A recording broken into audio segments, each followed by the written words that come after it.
बड़ी जानकारी आप तक साझा कर दे। पुलिस यूपी पुलिस का कहना है कि अब जो मेघालय पुलिस है सोनम से तफ्तीश करेगी, बातचीत करेगी। तो राजा हत्याकांड में बड़ा खुलासा। और देखिए, राजा रघुवंशी मौत मामले में यूपी के डीजीपी का बयान सामने आया है। सोनम ने सुबह 3 बजे घर वालों को फोन किया, डीजीपी का ये कहना है। और साथ ही सोनम को इंदौर पुलिस के हैंडओवर किया जाएगा, ये डीजीपी कह रहे हैं। सोनम को ढाबे से गिरफ्तार किया गया, डीजीपी ने भी बड़ा बयान दिया है। तो सोनम समेत 4 लोग गिरफ्तार हुए हैं। और देखिए, ज्यादा जानकारी साझा करेंगे संवाददाता सचिन भरानी इंदौर से हमारे साथ लाइव जुड़ चुके हैं। सचिन, इस पूरे मामले में अब तक क्या कुछ खुलासा हुआ है और देखिए कब तक क्या जानकारी है, कब तक इंदौर की पुलिस गाजीपुर जाएगी, सोनम का जो हैंडओवर है वो लेगी, कब तक सोनम से तफ्तीश की जाएगी, क्या अपडेट सचिन?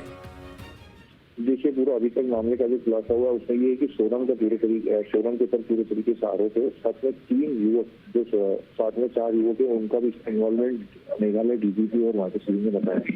इंदौर में जब इस चीज की सूचना लगी थी उसके बाद इंदौर और इंदौर पुलिस यहाँ से गाजीपुर पहुंच चुकी है सोनम के पास, और सोनम को लेकर आने वाली है। और इसके साथ ही अभी ठीक आज से आधे 3 घंटे बाद 11:30 बजे बाद इंदौर पुलिस के जो एडिशनल डीसीपी है वो इस पूरे मामले को ब्रीफ करेंगे।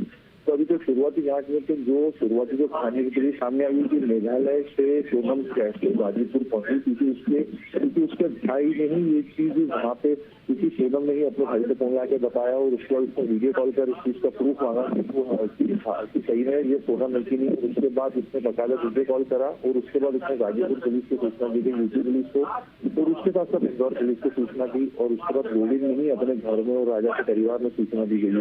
तो अभी सबसे बड़ी बात यही कि अभी तक जो स्थिति जो है वो यही है कि सोनम अपने 3 साथियों के साथ इस तरीके से घटनाक्रम का अंजाम दिया। तो सबसे बड़ा सवाल यही है कि अभी किस तरीके की कहानी ये आई है सामने, क्योंकि सोनम गाजीपुर कैसे पहुंची, किस तरीके से पहुंची, क्योंकि सोनम के फोन नहीं है उसके पास कहीं से कहीं तक। तो यहाँ तक कि जो फाइनेंस का जो उसके अकाउंट का जो पूरा भी था उसमें भी एक होता है कि कोई लेनदेन नहीं हुआ है। तो सबसे बड़ा सवाल यही है कि वह पहुंची कैसे और कौन थे युवक, क्योंकि कल तक तो यही खुलासा हो रहा था कि गाइड ने 3 युवक को खुलासा किया था, लेकिन उससे पहले तक किसी प्रकार का गाइड से कोई पूछताछ नहीं हुई थी।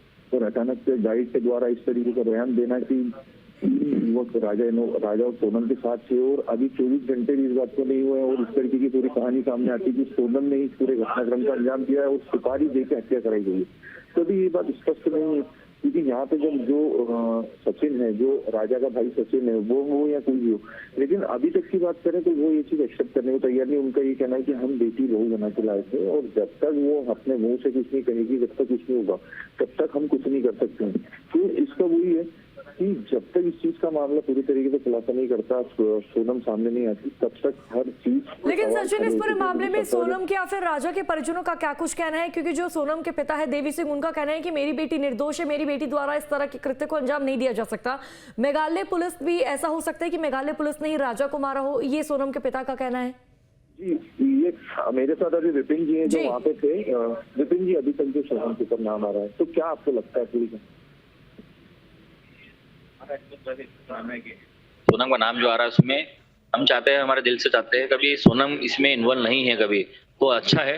वो सोनम इसमें इन्वॉल्व कभी है, कभी तो इसमें सोनम का कभी मास्टरमाइंड उसमें हुआ कभी, तो हमारी इसमें एक ही इच्छा है, तो सोनम को जो है इसमें सख्त से सख्त सजा मिले, हो सके तो फांसी सजा मिले कि सोनम इसमें इन्वॉल्व है कभी। तो कि जो सजा सोनम ने इसमें इन्वॉल्व होने के बाद में कभी जो सजा राजा को दी कभी है, तो हम लोग चाहते हैं, हमारी एक ही इच्छा है इसमें, तो मध्य प्रदेश सरकार के द्वारा तो इसमें सोनम को जो इस प्रकार सजा मिले जिस प्रकार सजा राजा को दी उन लोगों ने।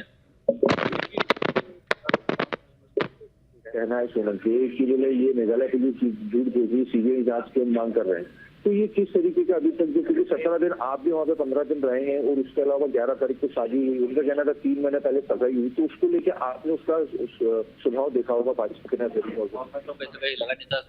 तो सोनम और राजा के बीच में कई ऐसी चीजें आ सकती है कि इसमें ना ही उनके झगड़े हुए, ना ही बातचीत हुई, खाली हालांकि ये होता था इसके अंदर, तो सोनम द्वारा जो फोन नहीं उठाती थी वो बात नहीं करती थी राजा से, राजा गुस्सा होता था उस टाइम पे, तो बोलता था राजा भैया इस वजह सोनम माँ से बात नहीं कर रही है, तो हम लोग बोलते थे नहीं नहीं सगाई हुई है तुम्हारी हुई है, एकदम एक लड़की एकदम कैसे खुल के हंसती किसी सामने।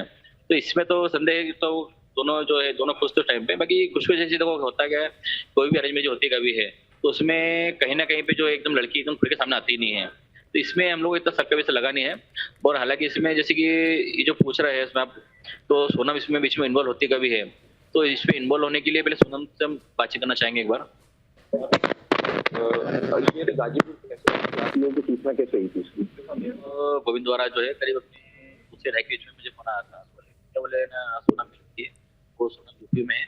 और ना मैंने वहाँ पे से बातचीत करी और मैंने सर्च कर लिया तो सोनम ही है वो। वीडियो कॉलिंग पे बात हुई थी मेरी। तो मेरा मानना था कि मैंने उस हिसाब से जो है मैंने यूपी पुलिस को फोन लगाया हमने, और यूपी पुलिस जाके सोनम वहाँ से लेके गई है। सोनम अभी फिलहाल सेफ है और मैं निकल के वहाँ से, वो मेरी सुबह 7 बजे फ्लाइट है वहाँ से, और मैं 11:30 बजे तक पहुँच जाऊँ वहाँ पे करीब। क्या बात आती सोनम ने और क्या बताया कि वो कैसे पहुंची वहाँ पे? क्या मेरी सोनम से अभी तक बात हुई नहीं हो रही। सोनम की बात होगी के बाद इसलिए वो नहीं पाई होगी क्योंकि गोविंद एयरपोर्ट से फ्लाइट है, और अभी गोविंद से मेरी बातचीत हो नहीं पाई। सचिन, इनसे ये भी पूछिए कि जब कामाख्या देवी टेम्पल सोनम और राजा गए तो उसके बाद कैसे शिलोंग का प्लान बना अचानक ही?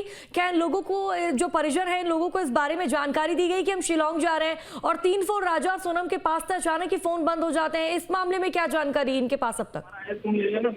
विपिन जी, सिर्फ एक सवाल ये है कि जब ये कामाख्या मंदिर दर्शन करने गए थे तो उसके अभी शिलोंग कैसे पहुंचे, इसकी कुछ जानकारी आप लोगों को थी कि पूरे परिवार में? ये लोग गए थे आसाम बोल के गए थे। अब आसाम से गुवाहाटी से आगे कैसे पहुंचे इस चक्कर में कुछ बताया है उन्होंने कभी जाने का? जानकारी भी नहीं थी। जिस तरीके से पूरे तरीके से, क्योंकि ये 15 दिन वहाँ पे रहे थे, सोनम और राजा की तलाश कर रहे थे और इन्हीं को भी सोनम की बॉडी वहाँ पे, राजा की बॉडी वहाँ पे मिली थी। उस समय इंदौर आए थे तो इनका ये कहना है कि अभी भी कि बोले हमको तो किसी प्रकार की कोई जानकारी नहीं थी कि वह शिलोंग कैसे पहुंचे थे। तो अब सवाल ये है क्योंकि करीब अगर 15 दिन का पूरा डेटा है, 15-17 दिन का अगर डेटा उठा के देखा जाए तो इस तरीके के हालात कैसे बने, किस तरीके से सोनम वहाँ पे पहुंची। और अब ये पूरा पुलिस के ऊपर जांच का विषय है क्योंकि हर इंसान की निगाह इस सोनम से, इस तरीके की सोनम और राजा की केस की किस तरीके से, क्योंकि राजा का शव मिलना और सोनम का गायब होना और उसके शरीर पे एक भी खरोच न होना, तो ये सवाल बहुत सारे खड़े कर रहा है इस बिल्कुल सचिन, आप बने रहे हमारे साथ, आगे भी आपसे जानकारी लेंगे। लेकिन एक बड़ी जानकारी, न्यूज स्टेट की टीम उस ढाबे पर पहुंची जहां लापता सोनम के होने की खबर अचानक सामने आई। देखिए पूरे मामले पर ढाबा संचालक का क्या कहना है, ये आपको दिखाते और सुनवाते भी हैं। फिर उनके भाई का कॉल आता है, फिर वो उनसे बात करते हैं, फिर कस्टमर रहते हैं तो इसकी वजह से हम इधर आ जाते हैं। तो फिर उनके भाई ही बोलते हैं कि आप एक बार इन्फॉर्म कर दीजिए वहाँ के लोकल पुलिस को। तो हम पुलिस को कॉल करते हैं, वो लोग आते हैं, फिर उनसे पूछताछ करते हैं, हमसे कुछ करते हैं। फिर कुछ देर बाद SHO साहब आते हैं, वो भी बात करते हैं उनसे और फिर बात करके ले जाते हैं। अच्छी तरीके से नहीं कर रही थी, वही बस हमसे कुछ देर बाद वही जो मोबाइल मांगी थी वहाँ तक वो ठीक थी, उसके बाद बात करने के बाद रोने लगी था। वो सही से बोल भी नहीं पा रही थी, मतलब था तो नहीं, वो एक्चुअली मास्क लगाई थी। मास्क जब उतारी उसके बाद वो रोने लगी, उसके बाद से चेहरा वैसा ही था। अच्छा, मास्क लगा कर आई थी? मास्क लगाई थी, मास्क लगा हुआ था उसके चेहरे। जैसे हम पूछे कि दीदी क्या हुआ तो वो बता रही थी कि मेरा इतने मतलब दिन को शादी हुआ था, हम लोग गए थे घूमने और उसी बीच मेरा मतलब कुछ लोग थे जो गहना वहना चोरी करने लगे और मेरे पति ने मतलब उनके पति ने मना किया तो ऑन द स्पॉट उनको मार दिया गया। और वो देखने के बाद वो बेहोश हो गई। उसके बाद यहाँ पे कैसे आई कैसे नहीं, वो बस ये बता रही थी किसी ने ला के उनको छोड़ा है, बस यही सब कुछ बताएं, उसके अलावा कुछ नहीं। मतलब वो भैया बताई कि उनके साथ लूटपाट की घटना हुई वहाँ पर शिलोंग में? हाँ, ये बता रही थी। और पति को मार दिया? जी। तो ये नहीं बताई कि यहाँ पर कैसे आई?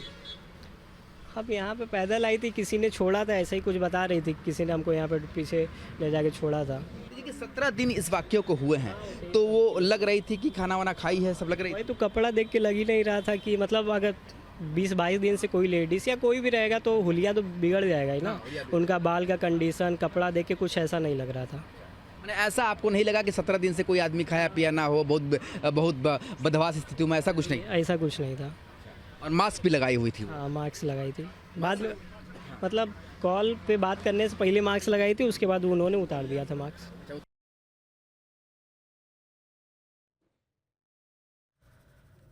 तो देखिए किस तरह वहाँ के लोगों का क्या कुछ कहना है वो हमने आपको सुनाया। और अब देखिए सोनम की मां का बयान भी सामने आया कि खुशी है, हमारी बेटी मिल गई है। सोनम की मां का कहना है राजा की मौत का